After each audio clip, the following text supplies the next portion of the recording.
নমস্কার, চাঁদের হাটের একটা নতুন ব্লগে তোমাদের সবাইকে স্বাগত। 2025-এর বছরের শুরুটা আমরা জগন্নাথ ধামে কাটিয়েছি, আর পুরীতে যাওয়ার জন্য প্রস্তুতি পর্ব শুরু হয়ে গেছে। সকাল 3টের সময় ঘুম থেকে উঠেছি। কেন উঠেছি বলছি উঠেছি কেন, বন্দে ভারতে চড়ে যাব। আর বন্দে ভারত তো তোমরা জানো 6টা 10-এ হাওড়া থেকে ছাড়বে। তো বন্দে ভারতে চড়ে যাওয়ার একটা আলাদা আনন্দ। ফার্স্ট টাইম বন্দে ভারতে চড়ে যাব পুরীতে। যখন Vande Bharat train first launch হয়েছিল পুরীর জন্য, তখন আমরা ফিলিপিন্সে। তখন সবাই যাচ্ছে পুরীতে, তখন মনটা খুব খারাপ করছে যে এই সব কলকাতায় থাকলে এক্ষুনি টিকিট কেটে চলে যেতাম পুরীতে, কিন্তু সেটা তো হওয়ার ছিল না। তা এখন যখন কলকাতাতে এসেছি, তখন তো পুরীতে যেতেই হবে, আর সেটা অবশ্যই বন্দে ভারতে চড়ে যেতে হবে। তো রাহুল প্রথমে বলেছিল যে এত সকালের ট্রেনে যাবে, এর থেকে চলো যে রাতেই মানে ট্রেনে উঠবো, সকালে নামবো। কিন্তু আমাদের পুরী যাওয়ার প্ল্যানটা একদম সাডেনলি হয়েছিল। মানে আমাদের কলকাতায় যখন আসি অনেক রকমের কাজকর্ম থাকে, তো আগে থেকে তো ওইভাবে টিকিট বুক করে আসিনি, তো কোনো টিকিটই পাচ্ছিলাম না। তো সে কারণেই রাহুল দেখলো যে বন্দে ভারতের টিকিট অ্যাভেলেবেল আছে, আর আমার প্রথম থেকে ইচ্ছে ছিল বন্দে ভারতে চড়ে যাওয়ার। তো সে কারণে ইচ্ছেটা আমার পূরণ হয়ে গেল। আর খুব সকাল সকাল বেরিয়েছি, কেন আমার মনে হয় যে সব জায়গায় টাইমলি পৌঁছে যাওয়া ভালো। তো আমি একটু আগেই স্টেশনে পৌঁছে যাওয়া সবসময় প্রেফার করি। তো পৌঁছেও গেছি।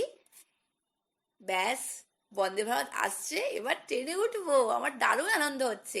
যখন Vande Bharat train first launch হয়েছিল, তখন তো ফিলিপিন্সে ছিলাম। তো সবাই দেখলাম পুরীতে যাচ্ছে, মানে টিকিট কাটছে, পুরীতে যাচ্ছে, দারুণ মজা করছে। আমিও ভাবছিলাম যে আমি কবে যাব, মনে হচ্ছে তো ছুটে ফিলিপিন্স থেকে কলকাতায় চলে আসি। কিন্তু সেটা তো হওয়ার ছিল না, তো সে কারণে তখন যাওয়া হয়নি। আর এখন যখন কলকাতাতে এসেছি, তখন বন্দে ভারতে চড়ে পুরী যাব না তাও কি হয়। তো এই যে পুরীতে বন্দে ভারতে চড়ে যাচ্ছি, তার জার্নিটাই তোমাদের সাথে আজকে শেয়ার করছি আমার এই ব্লগে। তোমরা পুরো ব্লগটা দেখো, আশা করছি তোমার ভালো লাগবে। আর যতটুকু ইনফরমেশন দেওয়ার আমি দেব, মানে আমার যতটুকু ভালো লেগেছে বন্দে ভারতে চড়ে, কি কি ভালো লেগেছে কি কি ভালো লাগেনি, সেটা সমস্ত কিছুই তোমাদের সাথে এই ব্লগে শেয়ার করছি।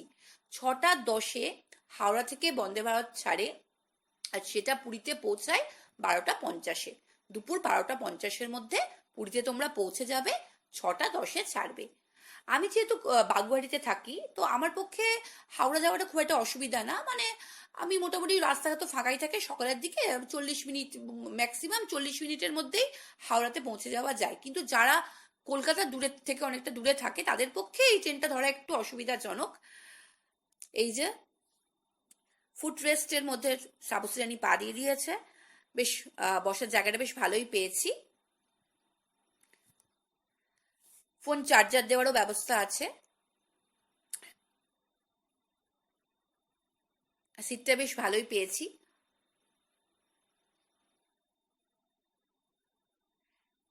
সাবুসি রানী জানলার ধারে বসে পড়েছে।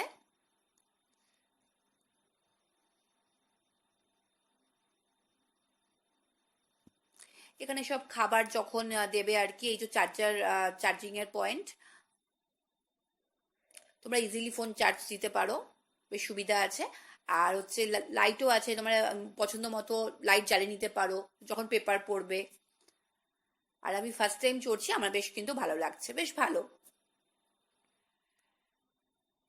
সব থেকে ভালো যেটা বন্দে ভারতে লাগলো আমার, তো আমি যাওয়ার ব্লগটাও শেয়ার করব, আসার ব্লগটাও শেয়ার করব, একসাথে দুটো করলাম না কেন, অনেকটাই বড় হয়ে যাবে। আর তোমরা এটাই বলতে পারো যে তুমি তো গেছো অনেকদিন, এখন দিচ্ছ কেন। একদম সময় হয়নি, মানে আমি যে ব্লগ এডিট করব, ভয়েস দেবো, একদমই সময় পাইনি। সেই কারণে অনেকদিন পরে ব্লগটা দিচ্ছি।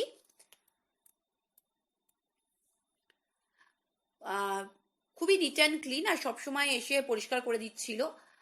এখন বাজে হচ্ছে 6টা 12। 6টা 12-তে, মানে 6টা 10-এ ছাড়ার কথা, 2 মিনিট, মানে 6টা 12-তে জয় জগন্নাথ বলে আমরা রওনা দিয়ে দিলাম। হ্যাঁ, যেটা বলছিলাম, যেটা ভালো লাগছিল যে সবসময় পরিষ্কার করতে আসছিল, সবসময় কিছু নোংরা পড়লে সবসময় এসে পরিষ্কার করে দিচ্ছে। এই ব্যাপারটা আমার বেশ ভালো লেগেছে, মানে সবসময় নিট অ্যান্ড ক্লিন, মানে পরিষ্কার পরিচ্ছন্ন। ব্যাস, ট্রেন ছেড়ে দিয়েছে।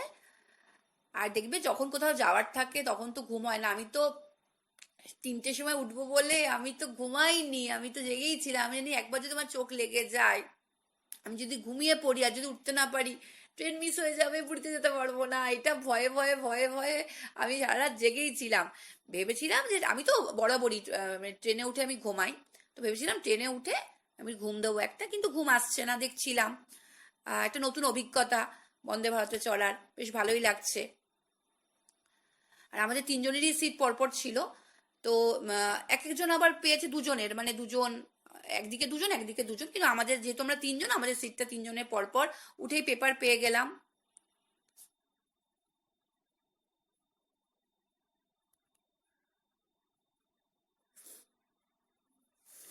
জল পেয়ে গেছি, পেপার পেয়ে গেছি, কিন্তু মনটা চা চা করছে, চাটা কখন আসবে সেটা ভাবছি। মনটা কিন্তু চা চা করছে।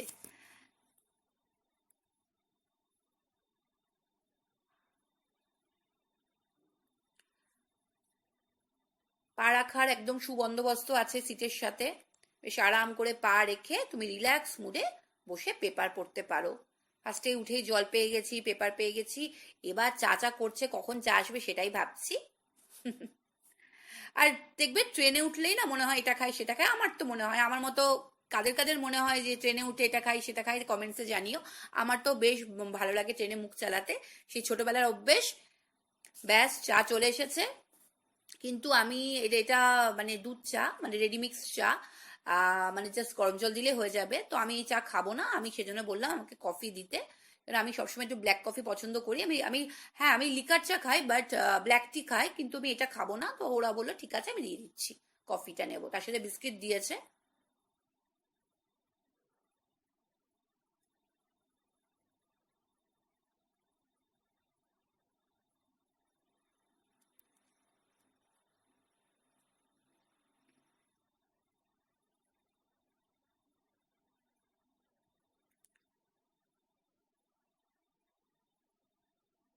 কফি চলে এসেছে, সবই আছে, তুমি ইচ্ছা করলে দুধ মিশিয়েও খেতে পারো, যারা মিল্ক কফি প্রেফার করে, বাট আমি ব্ল্যাক কফি প্রেফার করি আমরা সবাই, তো সে কারণে ব্ল্যাক কফিটাই খাবো।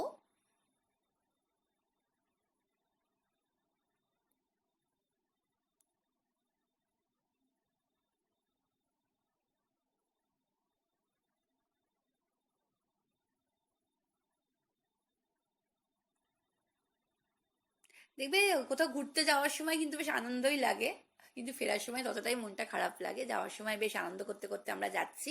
আর সব থেকে এই ব্যাপারটাই ভালো লাগছে যে বছরে নতুন বছরের ছুটিটা জগন্নাথ ধামে আমরা কাটাবো, তো এটা বেশ ভালো লাগছে। পুরো ট্রেনটাই ভর্তি, মানে একদম পুরো ভর্তি, মানে সবাই আমরা যাচ্ছি জগন্নাথ ঠাকুরের উদ্দেশ্যে, জগন্নাথ ঠাকুরকে পুজো দেব, তার উদ্দেশ্যে আমরা যাচ্ছি, সেই কারণেই মনটা আরো বেশি ভালো লাগছে। তো ভেবেছিলাম ট্রেনে উঠে একটা ঘুম দেব, কিন্তু বেশ দেখতে দেখতে যাচ্ছি, বেশ ভালোই লাগছিল, ঘুমাতে আর ইচ্ছা করলো না, ঘুম পাইনি। আমি সবসময় ট্রেনে উঠে ঘুমাই, ট্রেনে তো এবার কেন কেন জানি না ঘুমটা পাচ্ছে না, তো বেশ ভালোই লাগছে।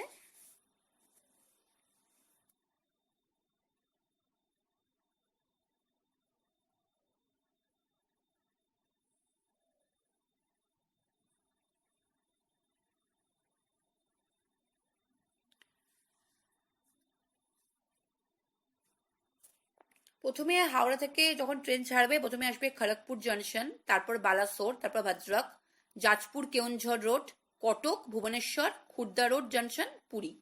মানে মোট সাতটা, সাতটা স্টপেজ, তারপর আটটা স্টপেজে পুরী। খড়গপুর, বালাসোর, ভদ্রক, জাজপুর কেওনঝড় রোড, কটক, ভুবনেশ্বর, খুর্দা রোড, তারপর হচ্ছে পুরী। ব্যাস। আমার মনে হয় মানে আমার মনেই হচ্ছে না যে অনেকক্ষণ লাগবে, অনেকক্ষণ লাগবে, মনে হচ্ছে চলেই আসবো, মানে দেখতে দেখতে দেখতে দেখতে স্টেশনগুলো পার হয়ে যাচ্ছে, তো মনেই হচ্ছে না। মানে কি হয়, যখন রাতের ট্রেনে উঠি তখন রাতে উঠে খাওয়া দাওয়া করি, তারপরে ঘুমানোর একটা ব্যবস্থা থাকে, কিন্তু এখানে বেশ রিল্যাক্স মুডে বসে বসে যাচ্ছি, আর মনেই হচ্ছে না যে অনেকটা সময় হয়ে গেল, কখন পৌঁছাবে কখন পৌঁছাবে। ব্যাস। ব্রেকফাস্ট চলে এসেছে, তো আমি ভেজ খাবো, তো শ্রাবস্তী আর রাহুল ননভেজ।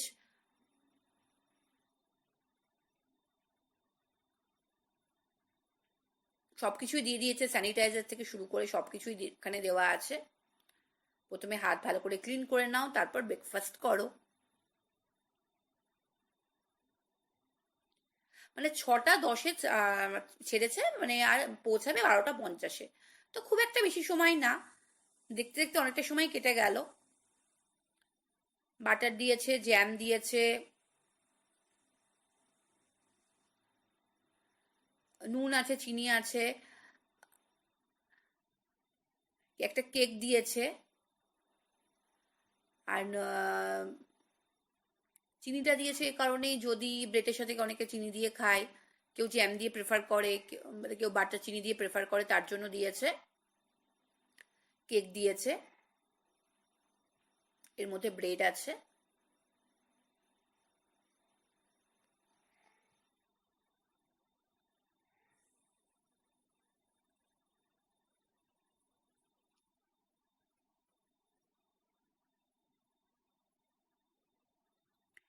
এই একটা কেক দিয়েছে। আর এখানে কি আছে বলছি।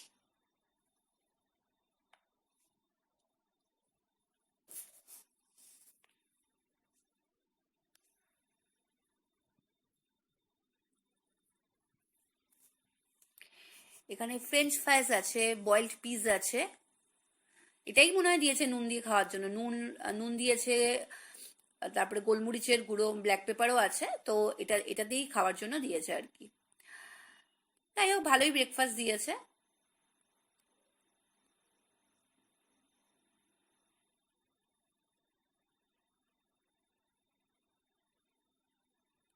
তো আমি যখন বন্দে ভারতে আসার মানে আমি তো যখন চড়িনি তখন আমি ব্লগগুলো দেখতাম যে বন্দে ভারতে কি কি ফেসিলিটি আছে। তো সেখানে দেখেছিলাম যে অনেকের ব্লগে দেখেছিলাম যে ফ্রুটি দিয়েছিল। তো আমাদের দেখলাম দেয়নি, আর অনেকে তো দেয়ও নি, মানে অনেক ব্লগে দেখেছিলাম অনেকে ফ্রুটি পেয়েছিল, মানে এক এক সময় যেটা আসে আর কি, সেটা ডিপেন্ড করে। হয়তো এই যখন আমাদের ট্রেনটা যাচ্ছে সেই লটে হয়তো ফ্রুটি দিচ্ছে না, হয়তো আসার সময় দিচ্ছে, এরকম কিছু একটা ব্যাপার থাকবে হয়তো। মানে অনেকেই ব্লগে দেখেছি ফ্রুটি দিয়েছে, অনেকে দেখেছি দেয়নি। তো সেরকম কিছু একটা হবে। তো আমি ভেবেছিলাম ফ্রুটিটা থাকবে। তো সাবসি জানি তো ফ্রুটি খেতে ভালোবাসে বাচ্চারা, জানো। তো ফ্রুটিটা পাইনি, মনটা একটু খারাপও লাগছিল। যাকে, আমার তো হচ্ছে ভেজ। তো আমি বললাম ভেজ দেওয়ার জন্য, তো ওরা আবার বললো ঠিক আছে ভেজ দিচ্ছি।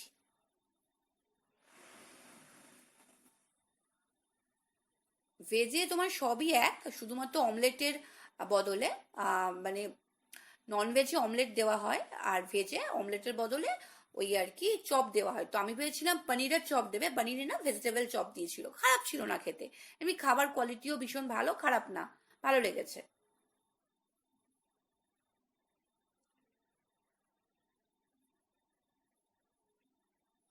দেখতে দেখতে এক একটা করে স্টেশন চলে আসছে, সেজন্য খুব একটা বোর লাগছে না।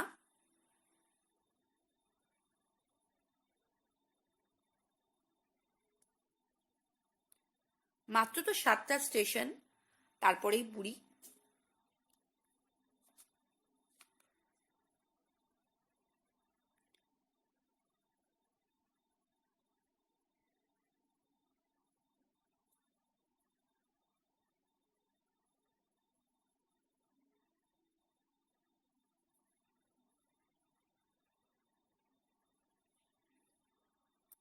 ব্রেকফাস্ট হয়ে গেছে, সাবুশ্রেণী ঘুমিয়ে পড়েছে। তো আমি একটু ভিডিও করছিলাম। ওয়াশরুমটা যেটা দেখলাম মোটামুটি ঠিকঠাক ক্লিনই আছে। তারপরে কি হয় বলো তো, মানে বেসিক্যালি এই ট্রেনের বলো যাই হোক, মানে আমাদের মানে কিছুটা দায়িত্ব আমাদেরও থাকে যে নিট অ্যান্ড ক্লিন রাখার। তো অনেকেই দেখছে বলছিল, মানে বন্দে ভারতের স্টাফরা বলছিলেন আর কি, যে ওয়াশরুমে যাচ্ছে অনেকে ফ্লাশ করছে না। তো সেগুলো রিকোয়েস্ট করা হচ্ছে তারা যেন করে। আমরা সবসময় ট্রেনে উঠে বলি যে ওয়াশরুম পরিষ্কার নেই, অপরিষ্কার, কিন্তু কিছুটা দায়িত্ব তো আমাদের মধ্যেই পড়ে না, যে আমরা যখন যাব তখন সেটাকে ফ্লাশ করে দেওয়া, একটু নিট অ্যান্ড ক্লিন রাখা, যাতে আমি যখন পরবর্তী সময় আবার যাব আমিও একটা পরিষ্কার ওয়াশরুম পাই। কিন্তু মানে অনেকেই আছে কিন্তু মানে সেভাবে হয়তো মানে হয়তো ওয়াশরুম ইউজ করেন কিন্তু সেভাবে ফ্লাশ করেন না বা কিছু করেন না, তো তার জন্য অন্যদের অসুবিধা হয়। তো সে কারণে আমার মনে হয় প্রত্যেকেরই দায়িত্ব ওয়াশরুমটা পরিষ্কার পরিচ্ছন্ন রাখার। তো বন্দে ভারতের স্টাফরা বারবার বলছিলেন, অ্যানাউন্স করছিল যে যারা আপনারা ওয়াশরুম ইউজ করছেন তারা যেন ওয়াশরুমটা ভালো করে ফ্লাশ করে তারপরে আসবেন। এতে খুব অসুবিধা হচ্ছে, অন্যান্য যাত্রীদের খুব অসুবিধা হচ্ছে, বারবার অ্যানাউন্স করছিলেন। তো এটা সত্যি, এটা আমাদের প্রত্যেকেরই উচিত আর কি। মানে আমরা যখন ওয়াশরুমে যাই তখন আমরা ভাবি ইস, আর তারপর অনেকে আবার মানে অহেতুক অ্যাডভান্টেজ নিচ্ছে, মানে ওয়াশরুমটা পরিষ্কার আছেই, তারপরে এসেও স্টাফদের বলছে একটু ওয়াশরুমটা পরিষ্কার করে দিন। এটা তো ঠিক না, না পরিষ্কার আছে তারপর আবার তুমি বলছো, মানে এটা হয়ে যায় না যে আমি যখন একটা ফেসিলিটি পাচ্ছি তখন আমার সেই ফেসিলিটিটার থেকে আমি খুশি না, আরো ফেসিলিটি চাই। এই ব্যাপারটা আমার মনে হয় না উচিত। যখন পরিষ্কার আছে তখন কি দরকার আবার তাকে শুধু শুধু হ্যারাস করার। দেখছিলাম যে পরিষ্কার আছে তারপরেও ডেকে আনছে, বলছে "আর একটু পরিষ্কার করে দিন, আপনার একটু পরিষ্কার করে দিন"। মানে এটা ঠিক নয়, এটা আমার এটা ঠিক নয়। তো জার্নিটা বেশ ভালোই লেগেছে। তো আরেকবার মনে হয় চা পাবো। আমার পাশের একজন প্যাসেঞ্জার বলছিলেন যে আম, আবার মনে হয় চা আসবে। তো উঠলেই বলে না মানে খেতে ইচ্ছা করে, একটু ট্রেনে উঠলে মনে হয় খেতে খেতে খেতে খেতে মুখ চালাতে চালাতে যাই। কিন্তু আমি আমার ব্রেকফাস্টে পুরো কমপ্লিট করতে পারিনি, আমি খাইনি অত কিছু, আমি ব্রেডও একটাই খেয়েছি। তো কিন্তু চা খেতে ইচ্ছা করছে, চা বা কফি খেতে ইচ্ছা করছে। যেহেতু আমরা যখন গিয়েছিলাম তখন শীতকাল ছিল, বুঝতেই পারছো। তো শীতকালে তো একটু চা, গরম জিনিস খেতে ইচ্ছা করে, চা বা কফি সবসময় মনে হয় খাই। তো সে কারণেই আর কি খেতে ইচ্ছা করছে। তো দেখি কখন দেয়।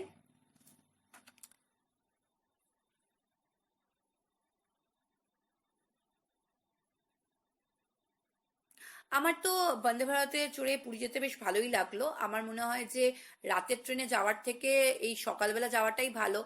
সব থেকে ভালো, সব থেকে ফার্স্ট যেটা ভালো লেগেছে সেটা খাবার কিছু নিয়ে যেতে হয় না। মানে আমি উঠে থেকে আমি সব খাবার পেয়ে যাচ্ছি। কিন্তু যখন আমরা রাতের ট্রেনে যাই তখন আমাদেরকে, যদি আমার ট্রেনের খাবার তখন প্রেফার, মানে আমরা আমরা অনেকে হয় না যে রাতে ট্রেনে খাবো না, নিজেরা হয়তো খাবার নিয়ে যাবো, অনেকেই করে, মানে আমরাও করেছি।